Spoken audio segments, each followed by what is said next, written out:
Bonjour à tous, bonjour chers passionnés de la cuniculture. Vous me connaissez, moi c'est Fitzgerald Aurel Délégué. C'est vraiment un réel plaisir de vous revoir dans cette vidéo il y a vraiment longtemps.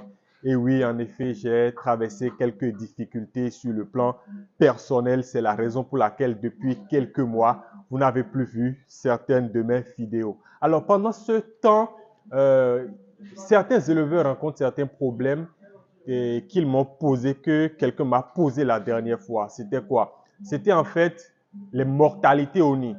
Il m'a expliqué qu'ils avaient beaucoup de mortalité au nid.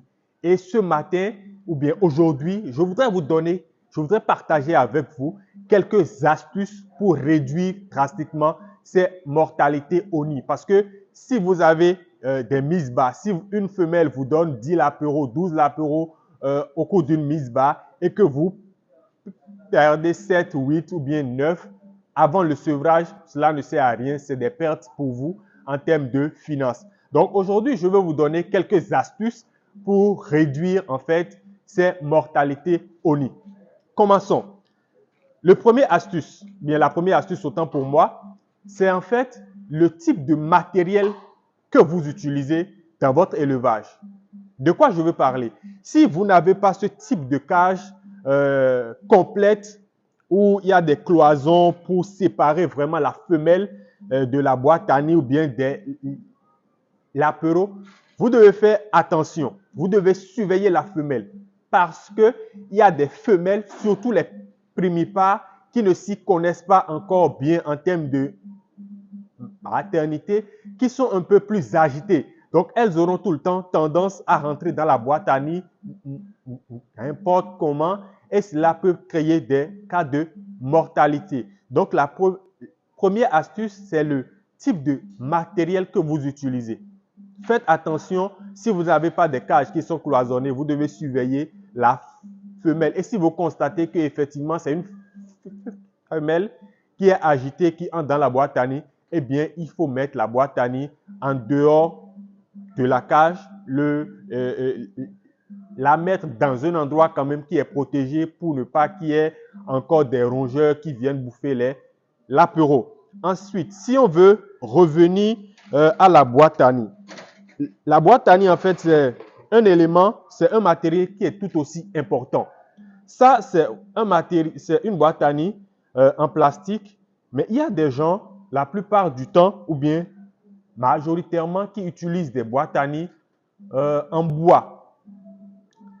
Et même les boîtes à nid en bois, il y en a de différents types. Vous allez voir, dont le bas est complètement en bois, ce n'est même pas perforé. Il y en a qui vont utiliser des boîtes à nid en bois, mais avec du grillage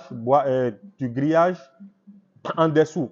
Ce qui fait en sorte que quand les lapins urinent, ça passe facilement et ça descend. Mais le problème des boîtes à nid en bois, c'est que le bois retient l'eau.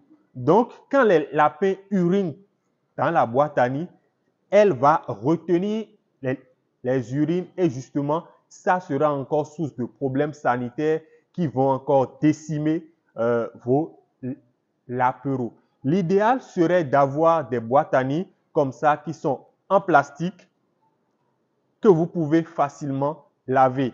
Elles ne retiennent pas l'eau et donc elles ne retiennent pas les urines et cela ne vous créera pas d'autres problèmes sanitaires. Donc, il y a la boîte à nid. Autre chose, vous allez, en dehors de la boîte à nid, il y a ceci qui est tout aussi important, que c'est du copeau de bois dépoussiéré que vous pouvez utiliser pour préparer le nid de la femelle, pour l'aider. En fait, elle va se servir de ce copeau de bois qu'elle va mélanger aussi à ses poils. Cela va créer un confort, un environnement un peu chaud qui va maintenir les lapéros dans une certaine chaleur pour leur éviter d'avoir des coups de froid qui sont fatals également pour eux. Donc, l'idéal serait d'avoir ce type de copeaux dépoussiérés que vous allez avoir, que vous allez disposer dans la boîte à nid pour aider la femelle. Quand vous n'avez pas ce type de artérielle, ce type d'accessoire, si vous ne mettez pas du copeau dans la boîte à nid, eh bien, si vous avez, par exemple, des boîtes à nid dont le fond est grillagé, étant du métal, dans ces périodes où il fait un peu froid, eh bien, vous allez constater que le grillage va devenir froid en contact des l'apéro, ils vont prendre froid, hypothermie, ils vont en mourir. Donc, vous voyez, c'est important d'avoir le bon matériel et les bons accessoires. Deuxième chose, ou bien troisième chose, je veux parler également de l'hygiène. L'hygiène et la biosécurité dans la boîte à nid. Vous êtes éleveur et si vous ne vous désinfectez pas correctement les mains, j'entends des histoires où on dit si on touche les rapins à main nue, la femelle, elle s'en occupe plus et tout ça, c'est du pipeau. Maintenant, si vous voulez manipuler l'apéro, eh bien, il va falloir que vous désinfectiez les mains avant de les manipuler. Cela évitera que vous transmettiez des germes qui sont pathogènes au l'apéro. La plupart du temps, au nid, on a les problèmes de staphylocoque. Vous allez voir des tout petits boutons qui commencent à apparaître sur le corps de l'apéro. Ils vont commencer à faire des diarrhées jaunâtres et tout ça. Et ça les décime un à un. Ça va finir l'apéro qui sont dans la boîte à nid. Donc, faites très attention quand vous voulez manipuler vos sujets qui sont encore au nid. Veuillez vous désinfecter les mains, être dans de bonnes conditions avant de pouvoir les manipuler.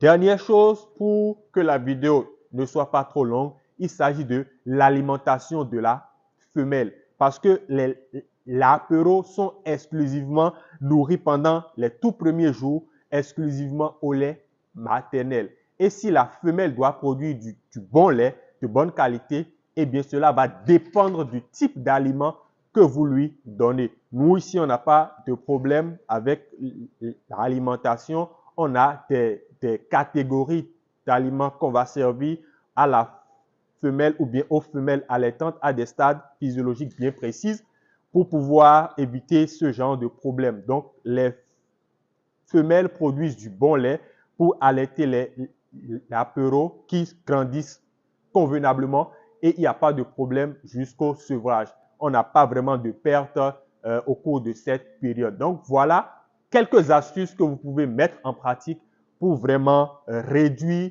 les taux de mortalité au nid. Donc, voilà, je vais m'en arrêter là pour cette vidéo et je vais vous dire à plus ou bien à la prochaine pour d'autres vidéos, pour d'autres thèmes encore plus intéressants. Bye bye.